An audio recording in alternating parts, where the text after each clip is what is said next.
ज्या ठिकाणी शंभू कैलासपती आहे त्या ठिकाणी पार्वती माता असणारच आणि ज्या ठिकाणी संत आहे त्या ठिकाणी विवेकी असणारच. अलंकापुरी रम्य सिंहासनस्थं पदं भोजते च स्मृति प्रदेशं विदिन्द्रादिदेवे सदा स्तूयमानं समाधिस्थमूर्तिं भजे ज्ञानदेवम्. ओम नमो ज्ञानेश्वरा.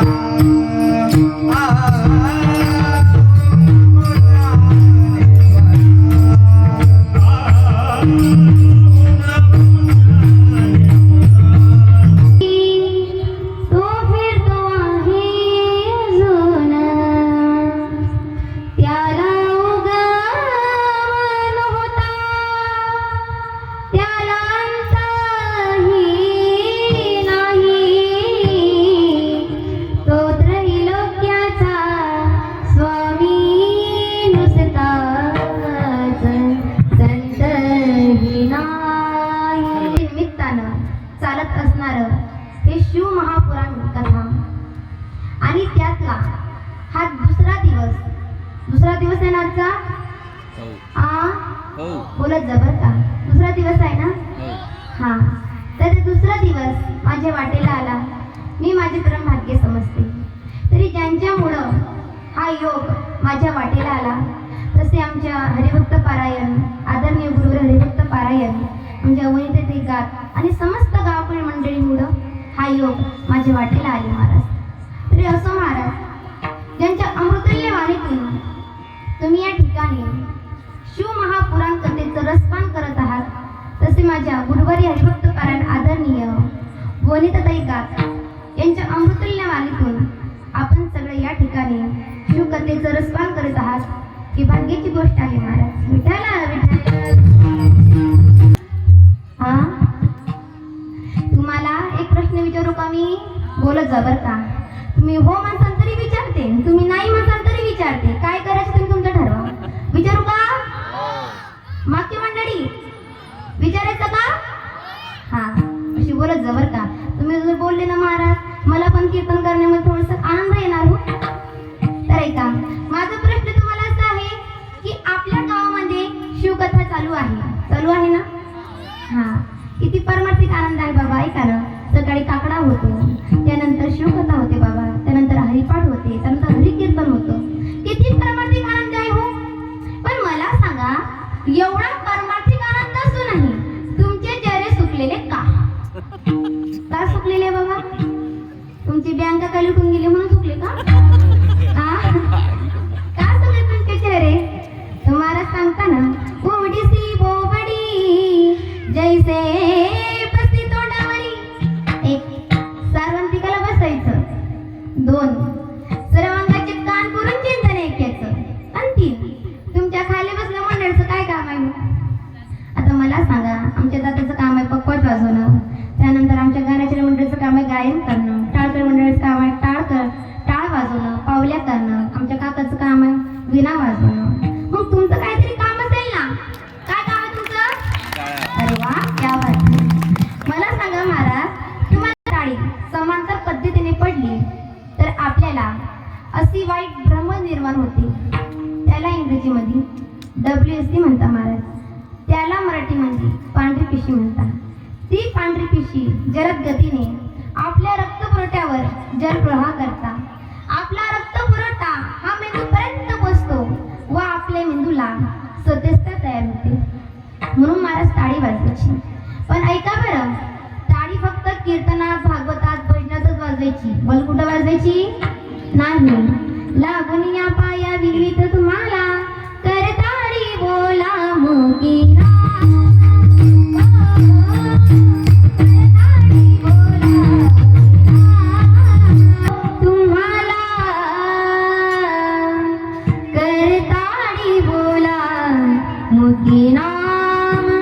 घेतलेला अभंग देहूचे साधू संत श्रेष्ठ श्रीमंत जगद्गुरु तुकाराम महाराज यांचा 4 चरणाचा सर्वांच्या पाठांतरातला अगदी साधा आणि सोपा अभंग तुमच्या सेवेकरता निवडलेला आहे. तर ऐका महाराज या अभंगाची भूमिका अशी सांगते महाराज की तुकाराम महाराज ओचरा गावी गेले होते. हे गाव सुंदर जवळ आहे. तेथे एका तृचरुंदाच्या ओट्यावर झोपले. त्यांना झोप लागली. त्यांना स्वप्न पडले. स्वप्नात त्यांना त्यांचे बाबाजी गुरुजी चैतन्य भेटले. त्यांनी तुकाराम महाराजांना उपदेश केला. तुकयाला स्वप्नी येऊनी अनुग्रह दिला निज हस्ते. बाबाजीने आपुले सांगितले, नाम मंत्र दिला रामकृष्ण हरी.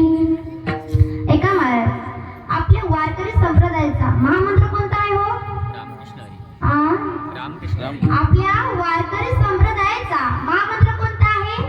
रामकृष्ण हरी. पण ऐका, ज्या वेळेस बाबाजी सद्गुरुनेला परमात्मा साक्षात्कार झाला त्यावेळी तुकाराम महाराजांना फार आनंद झाला.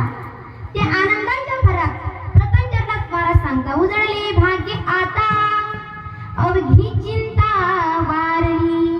ऐका हो, एखाद्याच्या मनात शंका आहे की तुकाराम महाराज यांना परमात्मा साक्षात्कार झाला कशावरून? महाराज अभंगाच्या दुसऱ्या चरणात सांगताना, संत दर्शनी हा लाभ पद्मनाभ जोडविला. तुकाराम महाराज यांना परमात्मा साक्षात्कार झाला हे खरे निश्चित ठरले बाबा. म्हणून महाराज प्रथम चरणात सांगता, उजळले भाग्य आता अवघी चिंता वारली. विठ्ठला विठ्ठला. दुसरं कुटुंब, तिसरा मुलगा. एखाद्या मनुष्याने घराचा पाया खोद असताना भीतीच्या पायात रव्याचे हांडे सापडले तर तो काय म्हणतो? आज माझे भाग्य उदाला आले. म्हणून माझे ज्ञानोबराय महाराज 5व्या अध्यायामध्ये सांगून गेले. माझे ज्ञानोबराय म्हणतात, तरी धान जोडावया भाग्य धडेगा धनंजया, करी जोडविले भोगावया विपाय होय. ऐका महाराज, एखाद्याला मुलगा होत नसला तो स्वतःला दुर्दैवी समजतो. पुत्र करता नव साया ज्योतिष वगैरे करतो महाराज. अशा पुष्कळ प्रज्ञाने त्याला मुलगा होतो. तो काय म्हणतो? आज माझे भाग्य उदाला आले. मला सांगा ना हो, आपले किती भाग्य आहे? आपले किती भाग्य आहे? आपण इथं कीर्तन श्रवण करायला आलास. एका महाराज इथं बसलेले आहे ते देव आहे. जे आजूबाजूला बसलेले असतील ना ते महादेव आहे.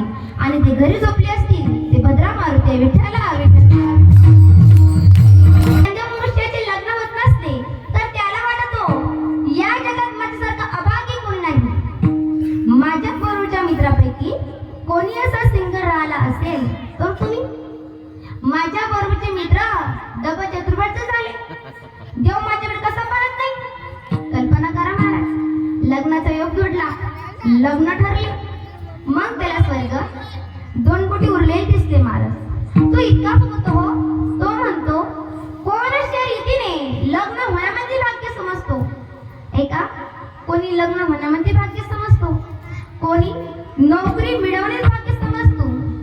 पण ऐका महाराज, तुकाराम महाराज असे समजत होते हो. माझे तुकोबाराय म्हणता, भाग्य तरी नोहे धन पुत्र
नाही आधी अंती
सगळे सोयरे. कोणी कोणाचं नाही महाराज. नाथ बाबा सांगता नाही रे, नाही रे, नाही कुणाचे कोणी. माझे नाथ बाबा सांगून गेले की बाबा हो कोणी कोणाचं नाही. संत महात्म्यांनी आपल्याला सांगितलं महाराज की कोणी कोणाचं नाही, कोणी कोणाचं नाही. पण आपण ऐकतो का हो? खरं सांगा, आपण ऐकतो का? आपण अजिबात ऐकत नाही महाराज. आपल्याला असं वाटते हो हे सगळं आपलंच आहे. हे मुलं बाळ संगती वगैरे हे काय आहे? तुम्हाला असं वाटते का तर आपलं आहे? हा, हे आपलं नाही बाबा. हे या ठिकाणी ठेवून द्यायचं आपल्याला. या ठिकाणी कोणी घेऊन आलं नाही आणि कोणाला घेऊन जायचं सुद्धा नाही. कारण एकट्यालाच यावं लागतं आणि एकट्याला जावं लागतं. या ठिकाणी कोणी येत नाही बाबा. आणि ऐका ना हो, आपल्या जीवाचा काही भरोसा आहे का? आपल्या जीवाचा काही भरोसा आहे का? ऐका, आज माणूस आहे तर उद्या नाही आहे असं जीवन झालेलं माणूस प्रत्येकाचं. ऐका ना, अटॅकची बिमारी अशी आहे हो महाराज. आज माणूस तुम्हाला उभा दिसेल, आज माणूस तुम्हाला उभा दिसेल, पण उद्या राहत नाही बाबा. कारण ती बिमारीच तशी आहे. एक कवी म्हणून गेले महाराज. ते कवी म्हणता जिंदगी की राहों में रंग जो गम के मिले हैं. जिंदगी की राहों में रंग जो गम के मिले हैं.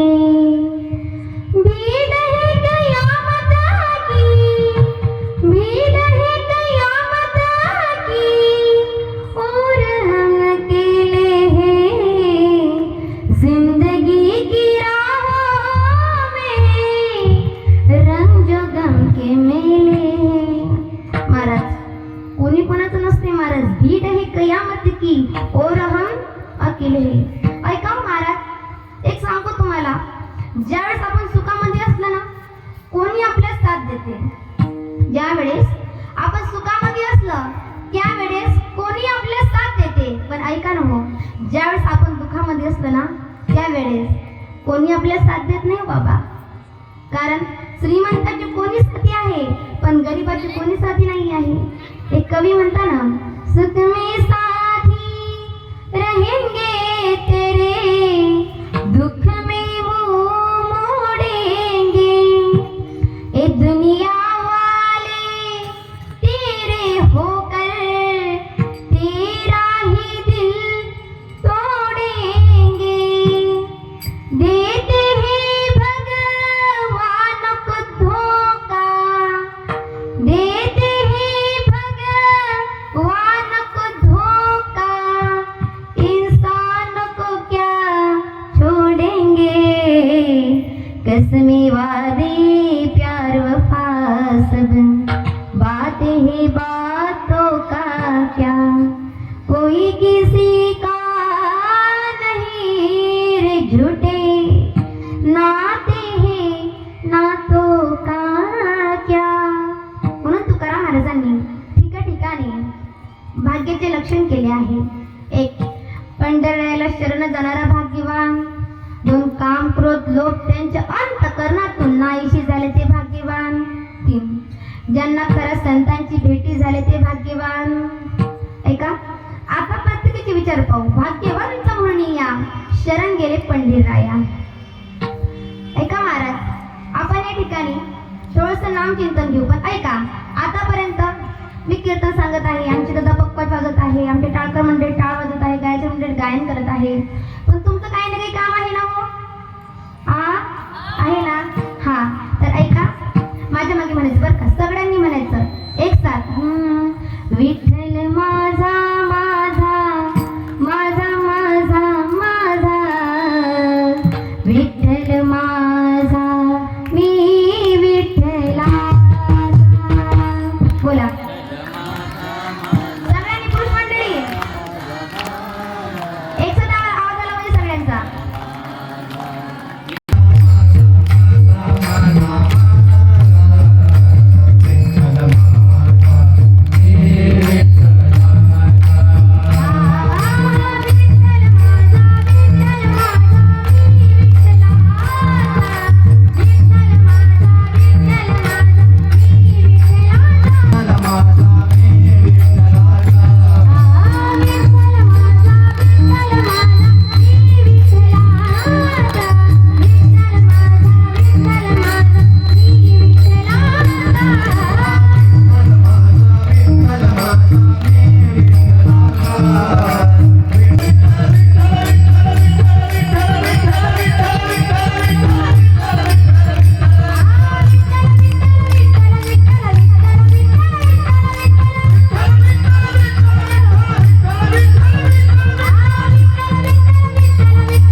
श्रेष्ठ आहे. त्याच्या अगोदर ऐका बाबा, निवृत्ती ज्ञानदेव सोपान मुक्ताबाई याचा अर्थ काय आहे हे जाणणं नक्की आहे बाबा. तर ऐका, निवृत्ती म्हणजे काय? संसाररूपी सागरातून निवृत्त होणारा तो म्हणजे निवृत्ती. ज्ञानदेव म्हणजे काय महाराज? निवृत्ती झाल्यानंतर ज्ञानाची प्राप्ती करणारा तो म्हणजे ज्ञानदेव. सोपान म्हणजे ज्ञानाची प्राप्ती झाल्यानंतर भगवंताच्या भेटीसाठी जो मार्ग सोपा आहे तो म्हणजे सोपान. आणि मुक्ताबाई म्हणजे सोपा मार्ग झाल्यानंतर त्या चारी प्राप्त मुक्त आहे ते म्हणजे मुक्ताबाई. ऐका ना हो, माझ्या ज्ञानोबरायांना किती त्रास दिला महाराज समाजाने, किती छळ केला त्यांचा. पण ऐका, एवढा त्रास देऊन देखील माझे ज्ञानोबराय त्यांचं कल्याण आईच्या प्रेमाने करता महाराज, आईच्या मायाने करता. आणि ऐका ना, म्हणूनच तर आज संपूर्ण जग माझ्या ज्ञानोबरायांना माऊली या नावाने ओळखते. कशाने बाबा? माऊली या नावाने ओळखते. कारण ऐका ना महाराज, किती त्रास दिला माझ्या ज्ञानोबरायांना, किती छळ केला. तो प्रसंग आठवला ना महाराज, तो प्रसंग आठवला. तुझे डोळे आहे महाराज, डोळे अश्रूने भरता बाबा. एवढा तो कठीण प्रसंग आहे. ऐका, दुधाचे ओठ वाहले ना वाहले, त्यांच्या आई वडिलांना देहांताची शिक्षा दिली महाराज. त्यांच्या आई वडिलांना देहांताची शिक्षा दिली. त्यांच्या चोळीमध्ये शिडी भाकरी न टाकता क्षण दगड माती आणून टाकतो महाराज. अरे, स्वतःच्या घरून तांब्यावर पाणी दिलं नाही, पण इंद्राला देखील पाणी भरू दिलं नाही बाबा. अरे, मांडे भाजण्याकरता स्वतः खापर दिलं नाही, पण कुंभारांना दिलेलं खापर मुक्ताई जवळून हिसकून मुक्ताईच्या गालामध्ये गाल सुजेपर्यंत मारलं महाराज. पण ऐका ना, एवढा देखील त्रास माझ्या ज्ञानोबरायांनी एकाही ओवीमध्ये आणि एकाही अभंगामध्ये व्यक्त केला नाही. मला खरं सांगा टाळकर मंडळी, सगळे श्रोते मंडळी, मला खरं सांगा, माझ्या ज्ञानोबरायांचा कोणता असा अभंग आहे का हो?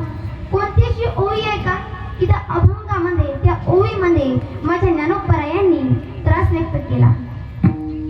महाराज, अशी कोणतीच ओवी सापडणार नाही आणि असं कोणताच अभंग सापडणार नाही महाराज. उलट ते काय करता हो महाराज? उलट ते भगवंताकडे भीक मागता. भगवंताकडे माझे ज्ञानोबराय भीक मागता. काय मागता माझे ज्ञानोबराय? माझे ज्ञानोबराय मागता बाबा, जे खळांची व्यंकटी सांडो या सत्कर्मी रती वाढो भूता परस्परे पडो मैत्र जीवांची. माझे ज्ञानोबराय मागता बाबा, जे खळांची व्यंकटी सांडो. खळ म्हणजे काय हो? खळ म्हणजे वाईट. की देवा, ज्यांनी माझं वाईट केलं असेल ना बाबा, या सगळ्यांचं काय कर रे, या सगळ्यांचं कल्याण कर. एवढे श्रेष्ठ महाराज माझे संत आहे हो. मला एक सांगा बाबा हो, आपल्याला जर थोडं काही बोललं तर आपण त्याच्या अंगावर धावून जातो. पण माझ्या संत महात्म्यांनी किती त्रास सहन केला हो, किती त्रास सहन केला माझ्या संत महात्म्यांनी. पण ऐका, एवढा त्रास सहन करत असताना सुद्धा माझे संत सगळ्यांना एकच सांगत गेले की बाबा हो, काय करा, फक्त भगवंताचं नाम चिंतन करा. काय म्हणता? एकच करा हो, भगवंताचं नाम चिंतन करा. का करा? कारण तुमचा उद्धार झाल्याशिवाय राहणार नाही. माझे संत म्हणून म्हणतात भगवंताचं नाम चिंतन करा. पण ऐका ना हो, संत महात्मे ज्या भगवंताचं आपल्याला नाम चिंतन करायला लावता, तो देव आहे तरी कोण? त्याचं नाव कोणतं आहे? तर ऐका, जंबूया दीपा माझी एका पंढरपूर गाव.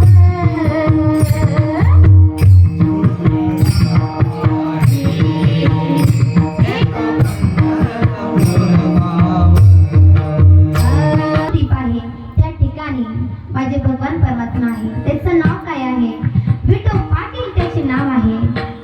त्याचं महाराज त्या भगवंताचं नाम चिंतन संत महात्मे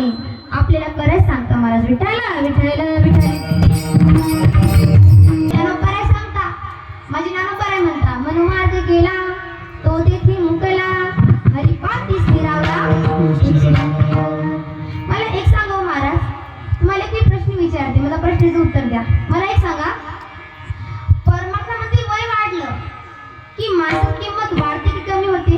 की संसारामध्ये वय वाढले की माणसाची किंमत वाढते? काय होते हो? मला सांगा बरं जरा. मला अनुभव नाही म्हणून तुम्हाला विचारते. काय होते लवकर लवकर सांगा. काय होतं? बोलत जा बरं का. झोपले की काय वजागी आहात ना? हा, तर काय की माणसाची किंमत वाढते आणि संसारामध्ये वय वाढलं ना तर माणसाची किंमत कमी होते. आता ऐका महाराज, ज्यांचं लग्न होईल नाही ना त्यांना असं वाटत आहे की नाही ताई तू चुकीचं बोलत आहे. त्यांच्यासाठी एक छोटंसं दृष्टांत देते महाराज. ऐका महाराज, ऐका. नवीन नवीन एका मुलाचं लग्न होते. कसं नवीन नवीन होते महाराज. पहिल्या वर्षी त्याची बायको त्याला म्हणते, हो ऐकलंस का? पहिल्या वर्षी मी म्हणते बाबा.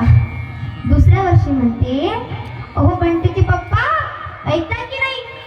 दुसरं वर्ष पण निघून जाते. तिसऱ्या वर्षी म्हणते, बैरी झालंस का? ऐकू येत नाही? घ्या आता. आणि चौथ्या वर्षी म्हणते, इकडे येता का तिकडे हो? आणि पाचव्या वर्षी म्हणते महाराज, कान डोळे फुटले या मेल्याचे. काय होते हो? खरं सांगा काय होते आता?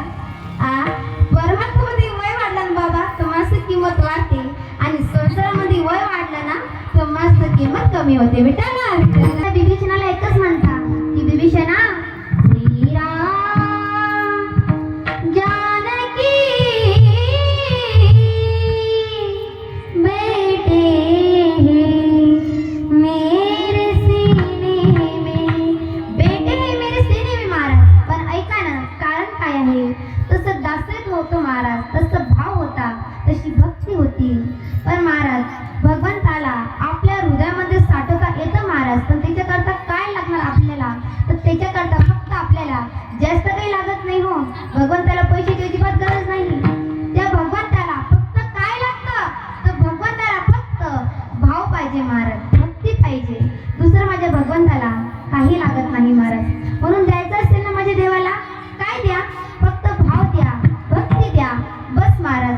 तुम्ही भाव भक्ती दिली तुकोबारायांनी मनाने भावाने भक्तीने भगवान परमात्म्याला महाराज भगवान परमात्म्याचे चिंतन केलं तर काय झालं? तुकोबाराय सांगतात, संपुष्ट हे हृदय पेटी कोरणी पोटी साठवू विठोबा रे